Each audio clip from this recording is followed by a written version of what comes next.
جو شخص بھی اسلام کو سچے طور سے اپنائے گا وہ کٹر نہیں ہو سکتا ہے، دھرم کی بنیاد پر اس کے اندر ایکسٹریمزم اور کٹر پنتھ پیدا نہیں ہو سکتا ہے، وہ بدامنی نہیں پھیلا سکتا ہے، وہ ہنساتمک پرنسپل کو فالو نہیں کر سکتا ہے، وہ غیر انسانی رویہ فالو نہیں کر سکتا ہے، وہ تو تمام انسانیت کے لیے ہمدرد، شفیق اور مہربان بن جاتا ہے۔ اسلام میں جو بردرہوڈ اور بھائی چارے کا تصور ہے وہ دراصل یونیورسل بردرہوڈ کا تصور ہے۔ اللہ تعالیٰ نے یہ بتایا ہے کہ اس دنیا میں جو بھی انسان ہیں وہ دراصل ایک ہی ماں اور باپ کی اولاد ہیں۔ ایک آدمی عابد ہو لیکن وہ بندہ گزار نہ ہو، ایسا نہیں ہو سکتا ہے۔ یعنی ایک آدمی عبادت گزار ہو لیکن وہ بندہ گزار یا بندہ نواز نہ ہو، ایسا ہو ہی نہیں سکتا ہے۔ عبادت اور اخلاق دونوں دراصل لازم و ملزوم ہے۔ ایسا کبھی نہیں ہو سکتا ہے کہ آپ دوسروں کی بے عزتی کریں اور خود اپنے لیے عزت کا چراغ لے کر گھومتے پھریں، ایسا نہیں ہوتا ہے۔ تو مومن ہونے کا تقاضا ہے کہ ہم انسانوں کے درمیان انسان بن کر رہیں۔ میں نے گفتگو کے آغاز میں یہ بات عرض کی کہ اسلام خدا کے اعتبار سے، خالق کائنات کے اعتبار سے، کریٹر آف دی یونیورس کے اعتبار سے اس کا اصولی تصور توحید اور مونوتھیزم ہے، جس کی میں نے مختصراً تشریح کی، اور لوگوں کے معاملے میں اس کا اصولی تصور انسانیت ہے۔ اب اس کے دوسرے حصے کو لیجئے، یعنی انسانیت والے حصے کو۔ اس سلسلے میں اسلام کی سب سے پہلی تعلیم یہ ہے کہ یا ایھا الناس اتقوا ربکم الذی خلقکم من نفس واحدہ وخلق منها زوجہا وبث منہما رجالا کثیرا ونساء، یعنی اے لوگو اپنے رب سے ڈرو جس نے تم کو ایک جان سے پیدا کیا اور اسی سے اس کے جوڑے پیدا کر دیے، اور پھر اس جوڑے سے بہت سارے مرد اور عورت کو زمین پر پھیلا دیا۔ یہ آیت اس معاملے میں سب سے بنیادی آیت ہے۔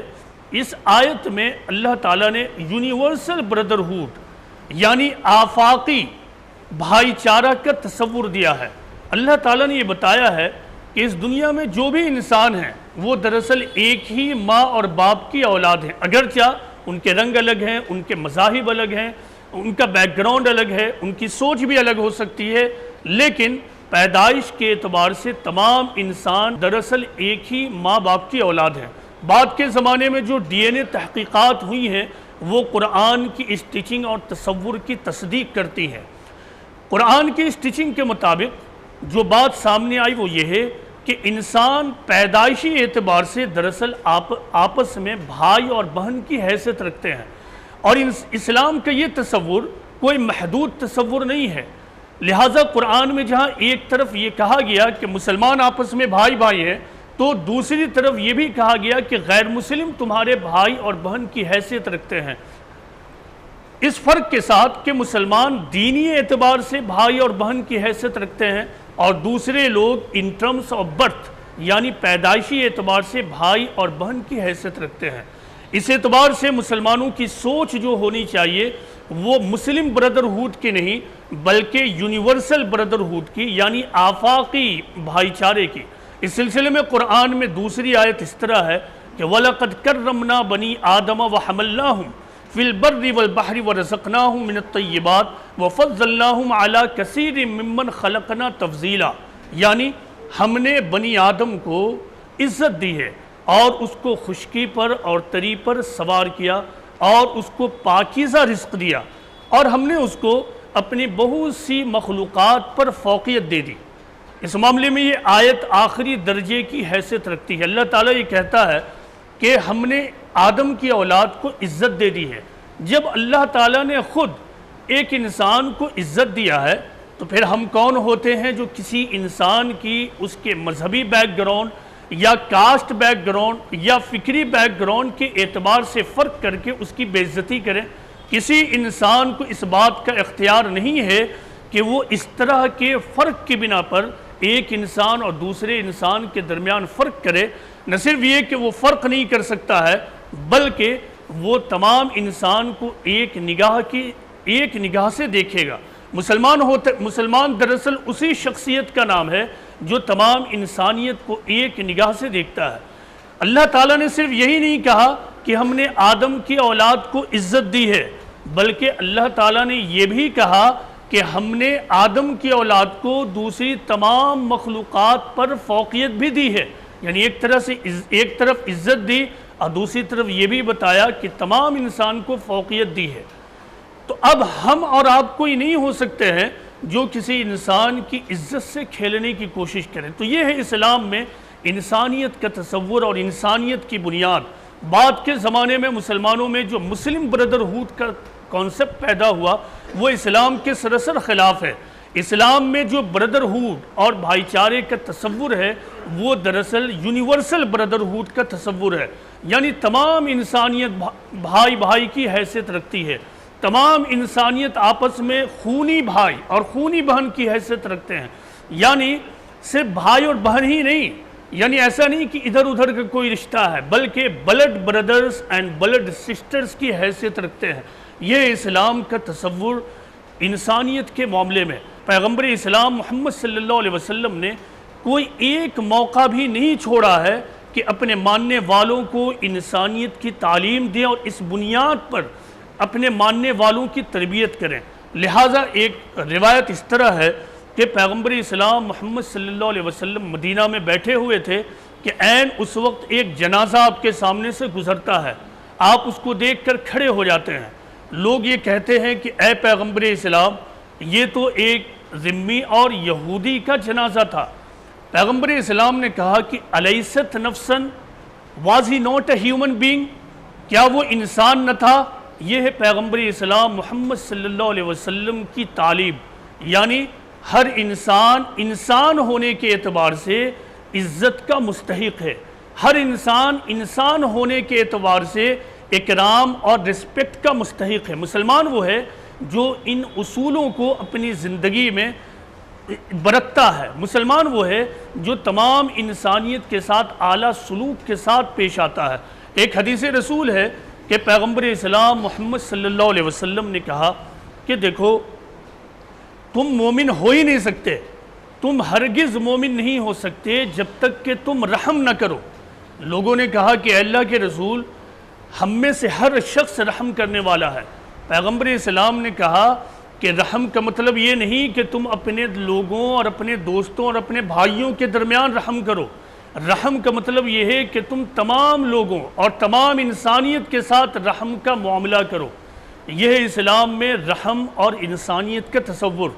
جو شخص بھی اسلام کو پورے طور سے اپنی زندگی میں اڈاپٹ کرے گا، اپنی زندگی میں اپنائے گا، تو پھر کیا ہوگا؟ اس کی سوچ میں تبدیلی پیدا ہوگی، پھر اس کے بعد اس کے خواہشات، اس کی فیلنگز اور اس کے جذبات میں تبدیلیاں پیدا ہونی شروع ہوگی، اور نتیجتاً وہ ایک انسانی سماج میں رہتے ہوئے ایک ربانی شخصیت کا مالک ہو جاتا ہے۔ انسانوں کے درمیان رہتے ہوئے اس کی نگاہ انسانی نگاہ نہیں ہوتی ہے، بلکہ وہ ربانی نگاہ سے انسانوں کو دیکھنے لگتا ہے۔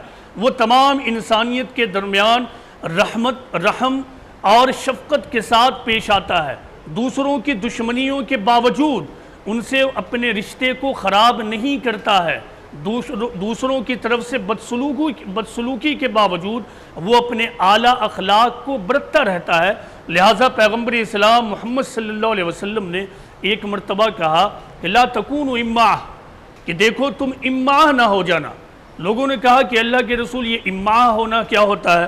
پیغمبر اسلام نے کہا کہ امعاء کا مطلب یہ ہے کہ تم ایسا کرو کہ تمہارے ساتھ جو لوگ اچھا سلوک کریں تم بھی ان کے ساتھ اچھا سلوک کر لو، اب تمہارے ساتھ کوئی برا سلوک کرتا ہے تو تم بھی ان کے ساتھ برا سلوک کرو، نہیں بلکہ تم اپنے آپ کو اس بات کا خوگر بناؤ، عادی بناؤ کہ جو لوگ تمہارے ساتھ اچھا سلوک کرتے ہیں، جو لوگ تمہارے ساتھ اچھا بیہیویئر پیش کرتے ہیں تم ان کے ساتھ بھی اچھا سلوک پیش کرو، اور جو لوگ تمہارے ساتھ اچھا سلوک نہیں پیش کرتے ہیں تم ان کے ساتھ بھی اچھا سلوک پیش کرو۔ یہ ہے اسلامی اخلاق، یعنی اسلام نے اخلاق کی دو کیٹیگری بتائی۔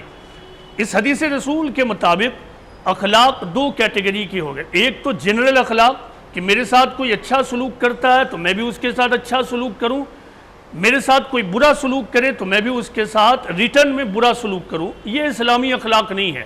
اگر اخلاق یہی ہو تو غور کیجئے کہ ہم نے اپنے معاملے کو یہیں برابر شرابر کر لیا، تو پھر کس منہ سے آپ آخرت میں کود کر جائیے گا اور اللہ تعالیٰ سے کسی انعام کے مستحق قرار پائیے گا؟ ہرگز ایسا نہیں ہوگا۔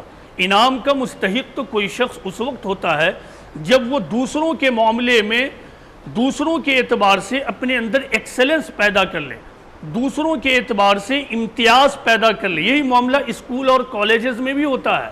اچھے نمبرات یا فرسٹ نمبر اسی کو حاصل ہوتا ہے جس کو دوسرے اسٹوڈنٹ کے مقابلے میں زیادہ نمبرات یا نمبرز حاصل ہوتے ہیں۔ کل آخرت میں بھی یہی ہوگا۔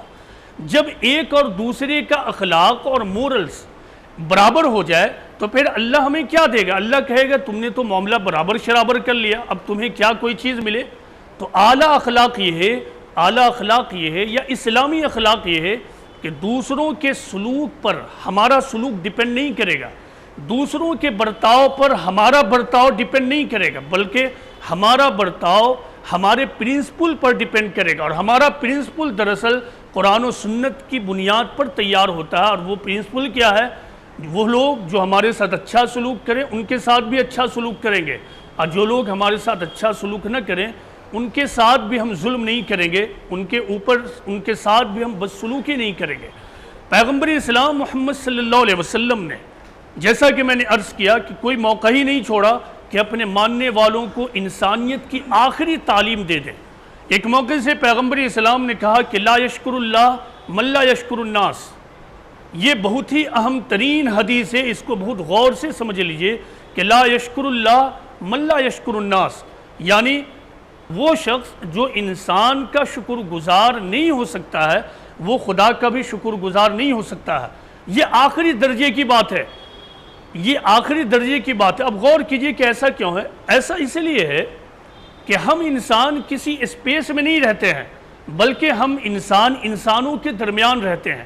بار بار مختلف موقع سے ہمارا معاملہ دوسرے انسانوں سے ہوتا رہتا ہے، تو ہماری عبدیت کا ٹیسٹ اور ہمارے نمازی ہونے کا ٹیسٹ اور ہمارے عبادت گزار ہونے کا ٹیسٹ دراصل انسانوں کے درمیان ہے۔ ایک بات اور واضح کروں کہ انسانوں میں صرف مسلمان ہی انسان نہیں ہیں، بلکہ تمام اقوام عالم انسان ہیں۔ تو ہمارا امتحان دراصل اقوام عالم کے درمیان ہو رہا ہے کہ ہم دوسروں کے ساتھ کس طرح کا رویہ اختیار کرتے ہیں۔ آپ غور کیجئے کہ ہر موقع سے کوئی نہ کوئی انسان آپ کے اوپر احسان کر جاتا ہے، ہر موقع سے۔ لیکن ہوتا یہ ہے کہ اگر کسی نے کوئی ایسا احسان کیا جو بظاہر بہت چھوٹا معلوم ہو، مثال کے طور پر 10 روپے کی ضرورت تھی، کسی نے پورا کر دیا، تو اس احسان کو ہم بہت چھوٹا احسان مانتے ہیں۔ اسی طرح ہم راستے سے گزر رہے ہیں، کوئی بائیکر گزر رہا ہے، اس بائیکر نے ہمیں لفٹ دے دیا، ہم اس احسان کو بہت چھوٹا احسان مانتے ہیں۔ اسی طرح ہمارے محلے میں ایک شاپ کیپر نے شاپ کھول دیا تو ہم اس احسان کو بہت چھوٹا احسان مانتے ہیں۔ غور کیجئے کہ اس ضرورت کے وقت آپ کو کوئی 10 روپیہ نہ دے، آپ ایک دوری طے کرنے کے لیے تیار ہیں، لیکن وقت پر آپ کے پاس کوئی گاڑی موجود نہیں، اگرچہ آپ کے گھر پر مرسیڈیز لگی ہوئی ہے، لیکن اس وقت آپ کے پاس سائیکل بھی موجود نہیں ہے، تو اس وقت سائیکل کی اہمیت بھی مرسیڈیز سے زیادہ ہو جاتی ہے، اس وقت 10 روپے کی قیمت بھی کروڑوں روپے سے زیادہ ہو جاتی ہے۔ اور ایک شخص اگر آپ کے محلے میں شاپ نہ کھولے تو غور کیجئے کہ آپ اپنے گھروں سے نکل کر فوراً سامان کو نہیں خرید سکتے ہیں، آپ کو اپنے سامان کو خریدنے کے لیے دور دراز کہیں جانا ہوگا۔ مطلب یہ ہے کہ ایک شاپ والے نے، ایک آنر نے آپ کے محلے میں شاپ کھول کر اگر ایک طرف اپنی تجارت شروع کی تو دوسری طرف وہ آپ پر احسان بھی کر رہا، وہ یہ کہ آپ کے ڈور اسٹیپ پر چیزوں کو مہیا کرا رہا۔ انسان اللہ تعالیٰ دراصل انہی چیزوں کے درمیان ہمارے اخلاقیات، برتاؤ اور عبادت کا امتحان لے رہا ہے۔ ایک آدمی عابد ہو لیکن وہ بندہ گزار نہ ہو، ایسا نہیں ہو سکتا ہے۔ یعنی ایک آدمی عبادت گزار ہو لیکن وہ بندہ گزار یا بندہ نواز نہ ہو، ایسا ہو ہی نہیں سکتا ہے۔ عبادت اور اخلاق دونوں دراصل لازم و ملزوم ہے، دونوں ایک دوسرے پر ڈیپینڈ کرتے ہیں، کیونکہ ابدیت، جیسا کہ میں نے عرض کیا کہ انسان اسپیس میں نہیں رہتا ہے، اور حیثیت ابدیت کا تقاضا یہ ہے کہ سماج میں رہتے ہوئے وہ پیغمبرانہ تعلیمات پر عمل کرے۔ پیغمبر اسلام نے ایک موقع پر یہ کہا کہ دیکھو تم مومن نہیں ہو سکتے ہو، تم مومن نہیں ہو سکتے ہو جب تک کہ تمہارا حال یہ نہ ہو جائے کہ تم دوسروں کے لیے بھی وہی پسند کرو جو تم خود اپنے لیے پسند کرتے ہو۔ کیا اس سے بھی زیادہ بڑی انسانیت کی تعلیم ہو سکتی ہے؟ یہ تو فارمولہ اتنا بڑا فارمولہ ہے کہ ایک آدمی اپنے گھر سے لے کر آفس سے لے کر سماج ملک کہیں بھی ہو، اگر اس فارمولے کو پکڑ لے کہ جو وہ خود اپنے لیے چاہتا ہے وہ دوسروں کے لیے بھی چاہے، بحیثیت انڈیویجول، بحیثیت ویکتی یا بحیثیت قوم، دونوں اعتبار سے جو ہم چاہتے ہیں اپنے لیے اور اپنی قوم کے لیے وہی دوسروں کو اور دوسری قوم کو دینے کو تیار ہو جائیں، ہمارا 99% مسئلہ چٹکی میں حل ہو جائے گا۔ مثال کے طور پر ہم سماج میں چاہتے ہیں کہ لوگ مجھے اچھے نام سے یاد کریں، تو بس اس کا فارمولہ یہ ہے کہ آپ بھی دوسروں کو اچھے نام سے یاد کیجئے۔ آپ یہ چاہتے ہیں کہ سماج میں لوگ آپ کو عزت دیں، تو آپ بھی دوسروں کو عزت دینا شروع کیجئے۔ آپ یہ چاہتے ہیں کہ لوگ آپ کو ویلیو دیں، آپ بھی ویلیو دیجئے۔ آپ چاہتے ہیں کہ لوگ آپ کو اچھے القاب اور ٹائٹلز دیں، آپ بھی لوگوں کو اچھے ٹائٹلز دیجئے۔ ایسا کبھی نہیں ہو سکتا ہے کہ آپ دوسروں کی بے عزتی کریں اور خود اپنے لیے عزت کا چراغ لے کر گھومتے پھریں، ایسا نہیں ہوتا ہے۔ اسی طرح اگر ہم بحیثیت مسلمان یہ چاہتے ہیں کہ ملک میں ہم امن و امان اور سکون کے ساتھ رہیں، تو پھر ہمیں چاہیے کہ ہم دوسروں کے امن و امان اور سکون کا بھی خیال کریں۔ اگر ہمارے سماج کے اندر کچھ لوگ ایسے ہوں جو دوسروں کو ڈسٹرب کرتے ہوں، جو سماج میں بدامنی پھیلانے والے ہوں، جو سماج میں تشدد اور ہنسا پھیلانے والے ہوں، تو ایسے افراد کی ہم پہلی فرصت میں مذمت کریں اور انہیں کانڈیم کریں تاکہ سماج میں امن کی حالت برقرار رہے۔ اگر ہم سماج میں چاہتے ہیں کہ امن و امان کا ماحول ہو، بھائی چارے کا ماحول ہو، تو دوسروں کو بھی ہم یہی دینا شروع کریں۔ تو یہ ہے اسلام کی تعلیمات، یہی اسلام کی بنیادی تعلیمات ہیں۔ غور کیجئے کہ ہم تو صرف یہی سمجھتے ہیں کہ جس نے نماز نہیں پڑھا وہ مسلمان نہیں، جس نے روزہ نہیں رکھا یا روزے کا انکار کر دیا وہ مسلمان نہیں، جس نے حج کا انکار کر دیا وہ مسلمان نہیں۔ لیکن اصل بات یہ ہے کہ ایک طرف اگر کوئی عبادت کا منکر ہو جائے تو وہ مسلمان نہیں ہے، تو دوسری طرف اگر ایک شخص اخلاق و معاملات میں بھی منکر بن جائے اور پیغمبرانہ تعلیمات کو اختیار نہ کرے، تو خود پیغمبر اسلام محمد صلی اللہ علیہ وسلم کے فرمان کے مطابق ہم مومن ہو ہی نہیں سکتے ہیں۔ تو مومن ہونے کا تقاضا ہے کہ ہم انسانوں کے درمیان انسان بن کر رہیں۔ جو شخص بھی اسلام کو سچے طور سے اپنائے گا، سچے طور سے اپنا لے، وہ کٹر نہیں ہو سکتا ہے۔ دھرم کی بنیاد پر اس کے اندر ایکسٹریمزم اور کٹر پنتھ پیدا نہیں ہو سکتا ہے، وہ بدامنی نہیں پھیلا سکتا ہے، وہ ہنساتمک پرنسپل کو فالو نہیں کر سکتا ہے، وہ غیر انسانی رویہ فالو نہیں کر سکتا ہے، وہ تو تمام انسانیت کے لیے ہمدرد، شفیق اور مہربان بن جاتا ہے۔ اللہ تعالیٰ سے یہ دعا ہے کہ اللہ تعالیٰ ہم تمام لوگوں کو سچا مسلمان بنائے اور قرآن و حدیث پر غور و فکر کرنے کی توفیق عطا فرمائے۔ اگر ہم ان تعلیمات کو برتنا شروع کر دیں اپنے ملک میں تو ہمارے ملک میں حالات بھی بدلنا شروع ہو جائیں گے۔ اللہ سے یہ دعا ہے کہ اللہ تعالیٰ ہم سب کو اسلام کی سچی تعلیم پر عمل کرنے کی توفیق دے۔ وما علینا الا البلاغ المبین۔